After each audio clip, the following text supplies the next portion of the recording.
this is Robert Rust with Bosco Counseling. I'm a board certified counselor and I want to talk to you about trauma, what it is, what it does to us, and how we can heal from it. Whenever I'm talking about trauma, I'm talking about the clinical definition for trauma, and we all use the word trauma in different ways. For example, Amy Schumer mentioned that she was traumatized by the slap with Chris Rock and Will Smith there on the Oscar stage. Now, she may have been triggered, but the trauma could not have really come from that. Psychologists have noticed that there are certain consequences for people that experience trauma, and it has to be a certain way that people experience the trauma to create those responses. For example, this needs to be a very serious threat of death or serious injury or sexual violence. The person that experiences the trauma has to either directly experience it themselves or witness it firsthand in person, not on a video screen or something like that. Also, a person that learns of a terrible thing that happened to a loved one can create a trauma response. Or there are these first responders that can also with a repeated exposure to the aftermath of a serious accident or a violent thing, they can also build up a trauma response within themselves. Now, the thing is with exposure, it may or may not cause an actual trauma response. Some people are different than others, and so if they are exposed to trauma, they may be able to handle it and it doesn't affect them. It doesn't create a trauma response, but other people may be strongly affected by it. It just depends on the capability for the person to be able to handle it. This was an experiment done on a couple of unfortunate people that were traumatized within a functional MRI machine.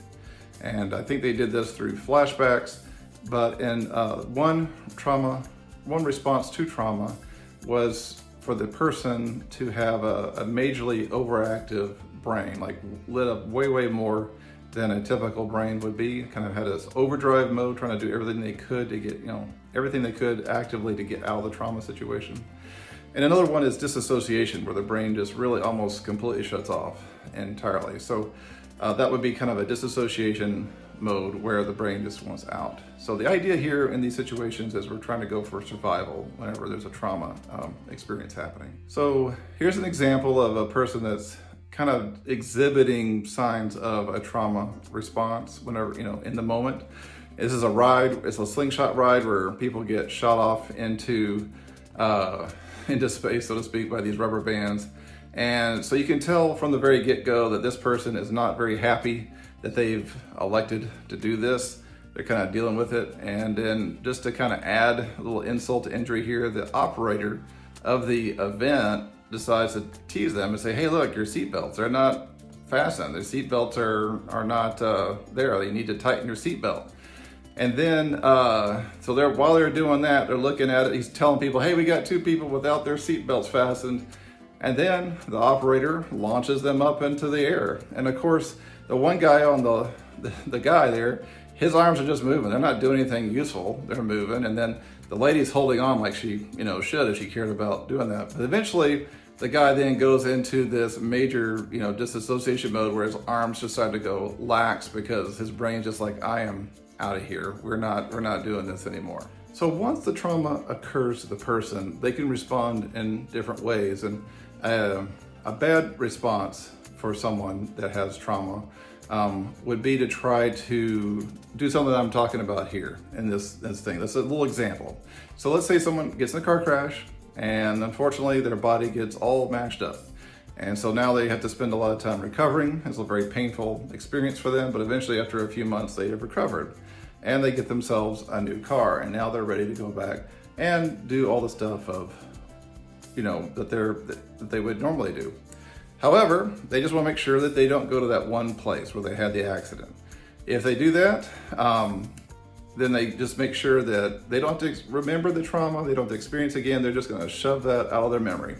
Unfortunately, as time goes on, something happens where they're driving along and they're reminded of that one experience that they had, and so they have a panic attack, and it's a really unpleasant experience to have all those memories come flooding back all of a sudden. So now what they decide is, okay, there's these two places that I'm just not going to go, but as long as I stay away from that, I can push that memory out of there, it's not going to come back and it'll be fine. And eventually, the whole map gets dotted with these little exception areas where you can't go because those are things that, these traumas have resurfaced and cause you a great deal of pain. And in the end, the longer this trauma isn't addressed, the less and less freedom the person has as time goes on. We can apply this principle to other areas in our lives, for example, like the occupational area. So a person could be doing what they're doing in their occupation, and they could experience some traumatic event. And then they kind of have that one little keep out zone.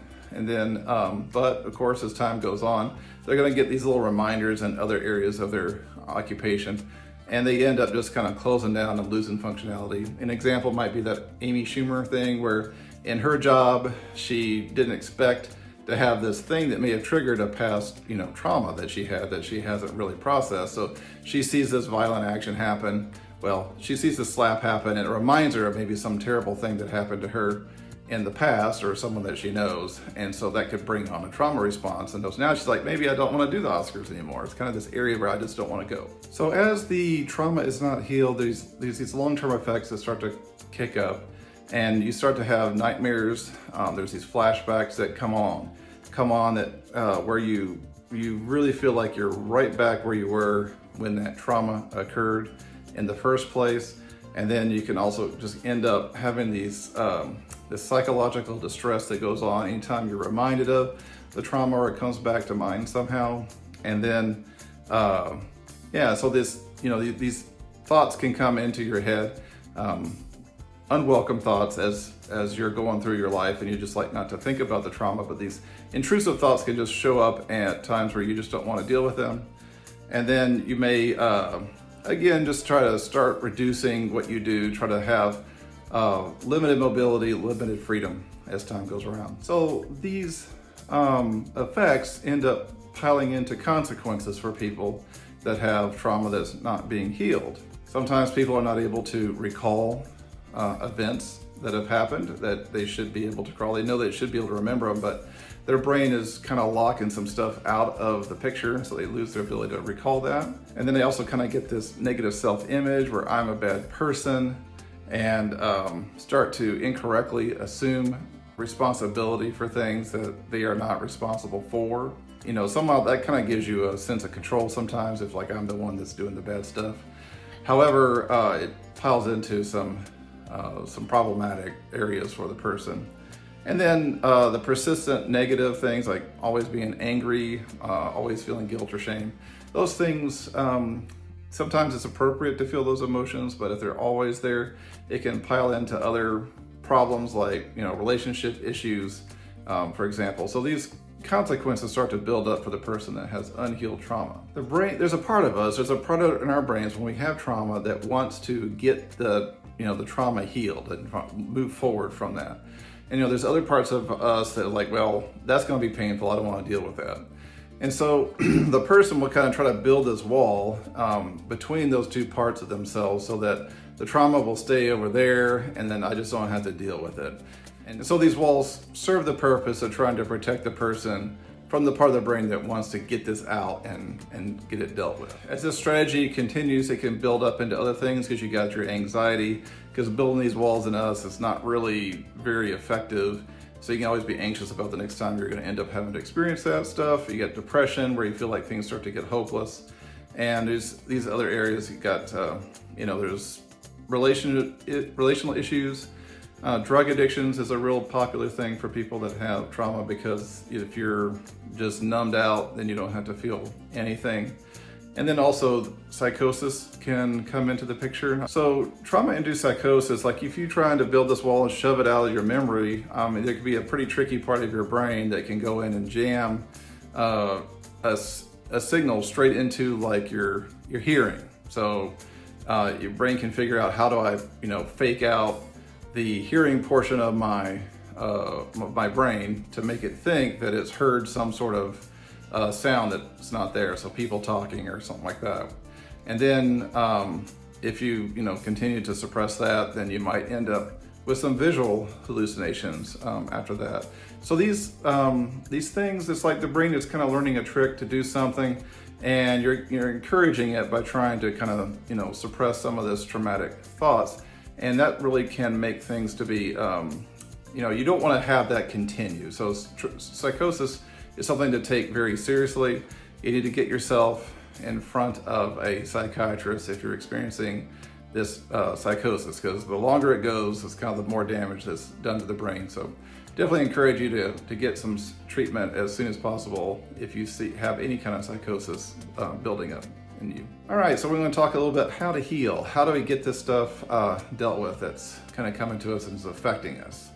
And really, the step one for this is to find someone, a trustworthy person, someone that can listen to you about your story and just let it be about you and not turn it into something that's about them. So if you tell them something about happened to you and they start saying, well, this makes me so mad, I'm gonna do XYZ because of this, then they're trying to start making your story about them. You really do wanna find someone that can just listen to you, take it in, and then just truly understand your story. Now, it's important to start small, because we talked about things like disassociation before, where the brain will check out and stuff like that. So you need to start small. You really honestly can go way too fast, too soon. Take a tiny little thing, a tiny little memory of that trauma and share it with the person. And that's like all you would need to do at that time. You wouldn't need to do too much more. Just wait till the next time you get together to share the next little thing. That's something that's really important to make sure you don't get overwhelmed. And if you're doing this activity and you find like your brain is suddenly blanked out and you're kind of wondering, what was I talking about?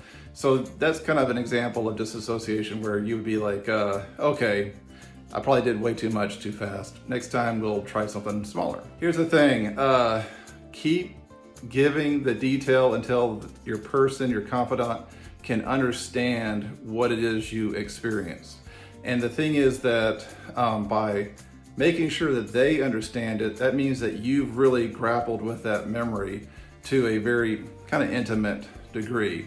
And that's the kind of the main point in all of this, is the healing comes from your ability to kind of get closer and closer and closer to this memory, and then be able to ultimately, get a hold of that memory. And so now you're the one controlling the memory instead of it controlling you. There are limits to confidentiality, and I just want to make sure that you understand that when you're telling your confidant some information, you might share some information with them that they are required even by law to report to authorities. For example, if they eventually conclude that there's a child that is being abused somehow, you give them information to that. There's a child being abused, or even a vulnerable adult is being abused. This could be an elderly person or someone that just doesn't have the faculties to take care of themselves. If that person's being abused, they have to report that to the authorities. They could decide that there's a serious risk that you're going to kill yourself, and they need to report that to the authorities. Or they can conclude that you intend to do harm to somebody else, and that has to also be reported to authorities. So when you're going through this, just understand that the confidentiality is something they can guarantee, but there's limits to that confidentiality. And if you're doing this trauma work with this person, expect to experience relief. So the more that you share with your memory, the closer you get to that memory, the more detail that you recall and share with that memory, the more relief that you're going to experience. You're going to have less of those nightmares and less of the flashbacks, the more you get in and explain